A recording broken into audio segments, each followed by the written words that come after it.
Friend, बहुत बुरी खबर है आप लोगों के लिए। भारत के जो पूर्व राष्ट्रपति थे श्री प्रणब मुखर्जी जी, अब वो हमारे बीच नहीं रहे। कुछ देर पहले ही उनका देहांत हो गया है। तो बहुत बुरी खबर है तमाम भारतीय नागरिकों के लिए कि आज भारत ने एक महान सपूत को खो दिया है, जिसकी ऐसी क्षति हुई है जो अपूरणीय है। तो आइए जानते हैं इनके बारे में।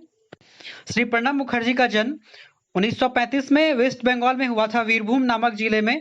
और ये शुरू से ही प्रतिभावान व्यक्ति थे। और अगर इनके हम पिताजी की बात करें तो वो एक स्वतंत्रता सेनानी थे, जो बहुत समय समय पर बहुत बार जेल भी जा चुके हैं। तो इनका जो बैकग्राउंड था, ये कहा जा सकता है कि शुरू से ही ये देश के सेवा के लिए अपने आप को समर्पित करना चाहते थे। और शुरू से ही ये एक ओजस्वी कह सकते हैं हम लोग कि प्रतिभावान व्यक्ति थे। 1969 से लेकर अगर हम बात करें अभी तक, तो ये कुल मिलाकर 50 साल से अधिक ही अपने राजनीतिक जीवन में इन्होंने अपना व्यतीत किया। समय समय पर भारत को विभिन्न तरह के पदों से इन्होंने जितना भी हो सके अपने देश को प्यार किया है। इनका व्यक्तित्व ऐसा था कि हर एक राजनीतिक पार्टियों के साथ इनका जो तालमेल था वो बहुत ही अच्छा था।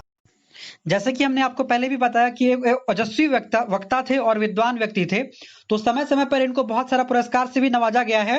ना केवल केवल राष्ट्रीय पुरस्कार, बल्कि इनको बहुत सारे अंतर्राष्ट्रीय पुरस्कार भी मिले हैं। और भारत रत्न से भी इन्हें, भारत के जो सबसे बड़े पुरस्कार हैं उनसे इन्हें नवाजा गया है। तो बहुत ही महान सपूत थे भारत के लिए।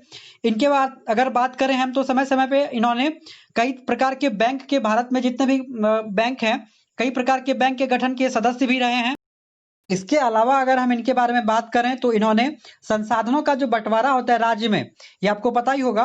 तो गाडगिल मुखर्जी फॉर्मूला भी इन्होंने ही तैयार किया था साथ में मिलकर। तो इनमें भी इन्होंने बहुत ही अहम भूमिका निभाई है। तो एक बहुत अच्छे व्यक्ति थे। और 50 वर्षों से भी ज्यादा राजनीतिक जीवन में रहने के पश्चात वर्ष 2012 में भारत के सर्वोच्च पद पर भारत के राष्ट्रपति के रूप में वो स्थापित हुए। यह इनके राजनीतिक जीवन का सबसे महत्वपूर्ण समय था। भारत ने अपने एक महान सपूत को खोया है, जिसकी क्षति अपूरणीय है। भगवान उनकी आत्मा को शांति प्रदान करें।